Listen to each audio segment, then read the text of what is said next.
ओम शांति। आज 21 नवंबर 2023 आज की साकार मुरली के अनमोल मधुर महावाक्य हैं। बाबा कहते, मीठे मीठे बच्चे, सेकंड में मुक्ति और जीवन मुक्ति प्राप्त करने के लिए मन मना भव मध्याजी भव।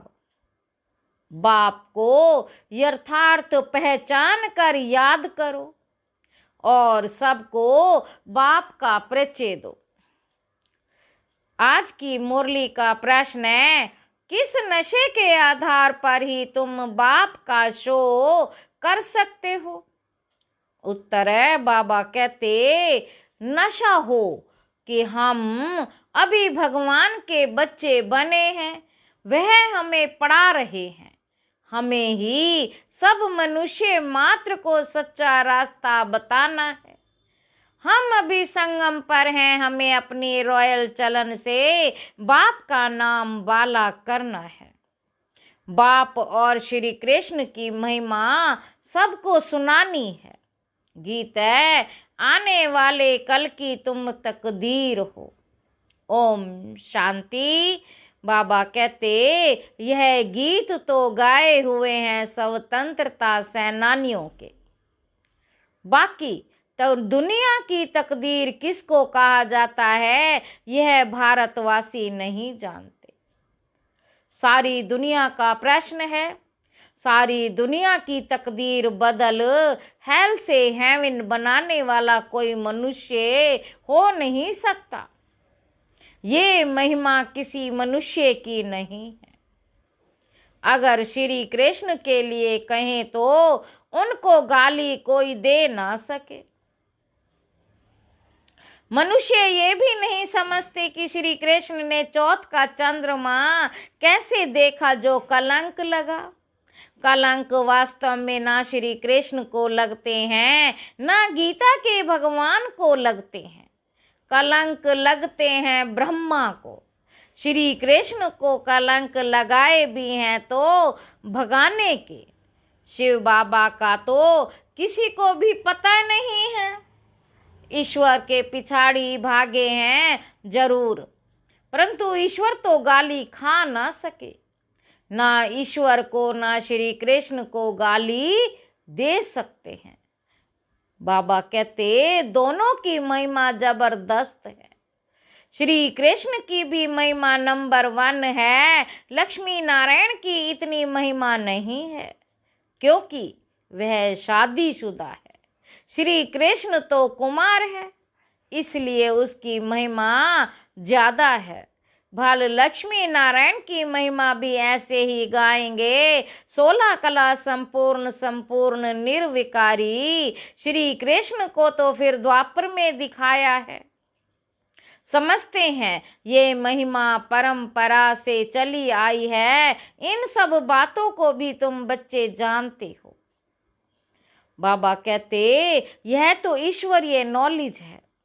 ईश्वर ने ही राम राज्य स्थापन किया है। राम राज्य को मनुष्य समझते नहीं है। बाप ही आकर इन सब की समझ देते हैं। सारा मदार है गीता पर। गीता में ही रोंग लिख दिया। कौरव और पांडवों की लड़ाई तो लगी ही नहीं तो अर्जुन की बात ही नहीं। यह तो बाप बैठ पाठशाला में पढ़ाते हैं। बाबा कहते, पाठशाला युद्ध के मैदान में थोड़े ही होगी। हाँ, ये माया रावण से युद्ध है।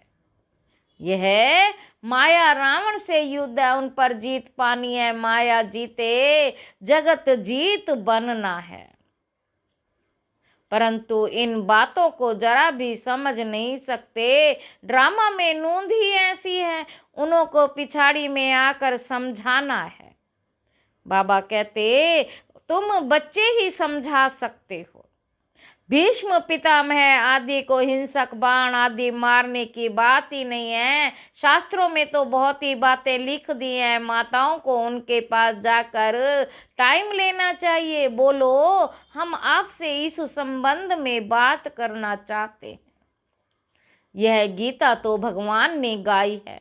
भगवान की महिमा है, श्री कृष्ण तो अलग है, हमको तो इस बात में संशय आता है। रुद्र भगवानोवाच, उनका ये रुद्र ज्ञान यज्ञ है। बाबा कहते यह निराकार परम पिता परमात्मा का ज्ञान यज्ञ है। मनुष्य फिर कहते श्री कृष्ण भगवानोवाच, भगवान तो वास्तव में एक को ही कहते हैं, उनकी फिर महिमा लिखनी चाहिए। श्री कृष्ण की महिमा यह है। अब दोनों में गीता का भगवान कौन है? गीता में लिखा हुआ है सहज राजयोग।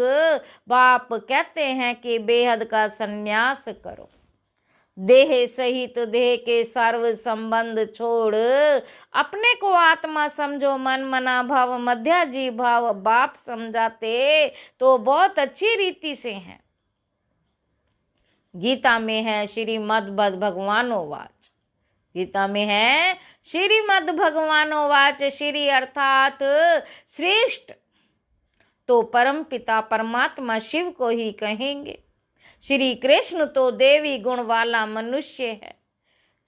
गीता का भगवान तो शिव है, जिसने राजयोग सिखाया है। बरोबर पिछाड़ी में सब धर्म विनाश हो, एक धर्म की स्थापना हुई है। सतयुग में एक ही आदि सनातन देवी देवता धर्म था, वह श्री कृष्ण ने नहीं परंतु भगवान ने स्थापन किया। उनकी महिमा यही है। उनको तमेव माताश्च पिता कहा जाता है, श्री कृष्ण को तो नहीं कहेंगे।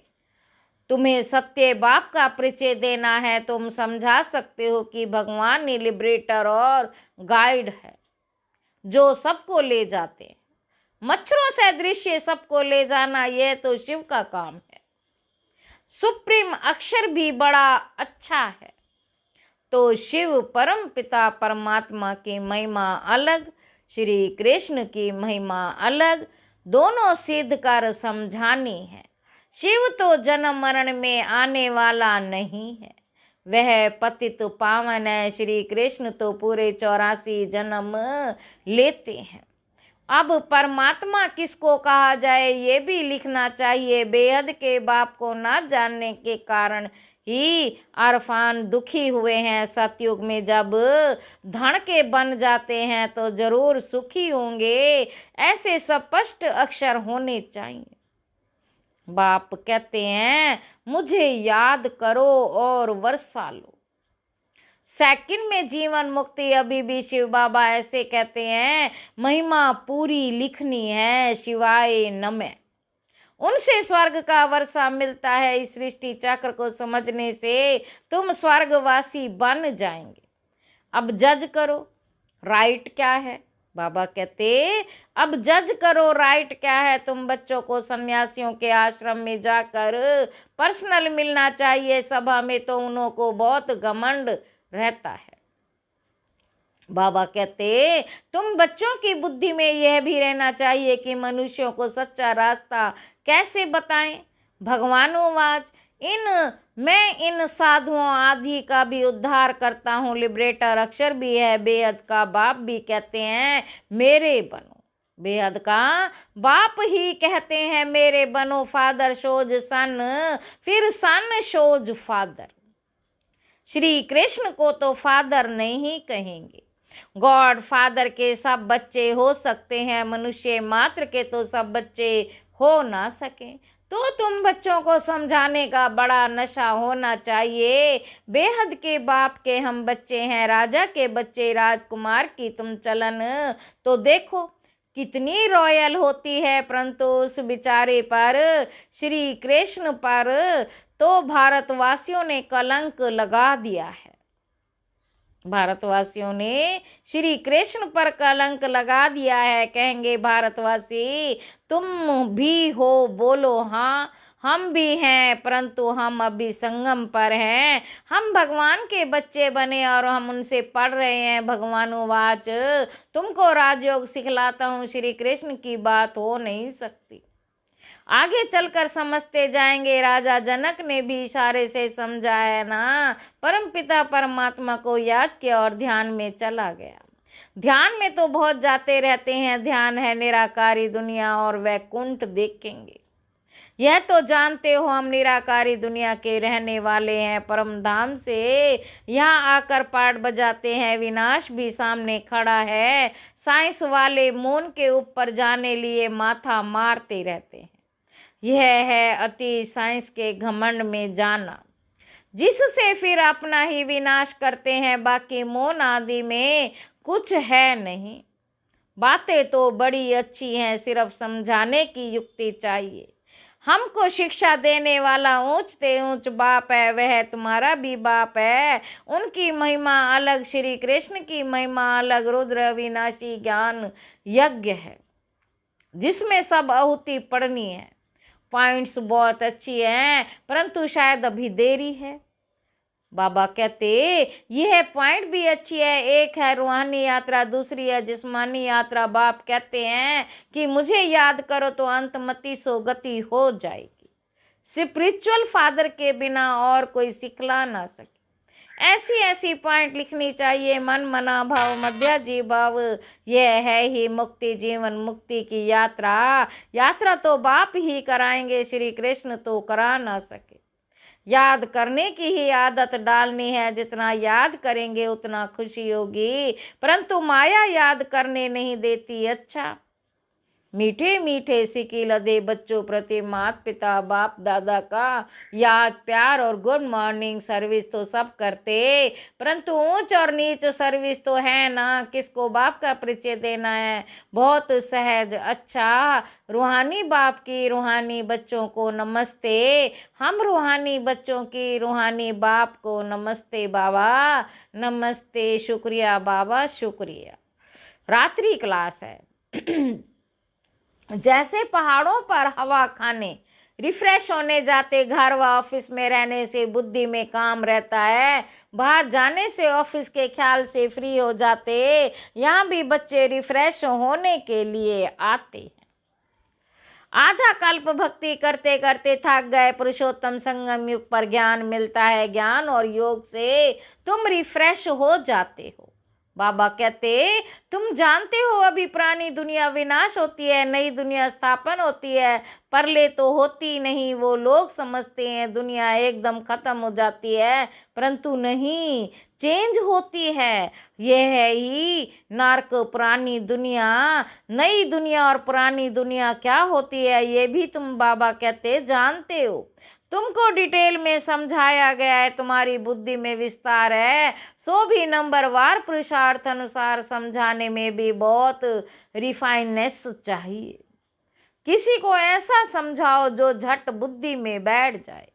कई बच्चे कच्चे हैं जो चलते चलते टूट पड़ते हैं। भगवानो वाच भी आश्चर्यवत सुनंती कथनती, यहाँ है माया से युद्ध। माया से मरकर ईश्वर के बनते हैं, फिर ईश्वर से मरकर माया के बन जाते हैं। एडॉप्ट हो फिर फारकती दे देते हैं। माया बड़ी प्रबल है, बहुतों को तूफान में लाती है। बच्चे भी समझते हैं हार जीत होती है।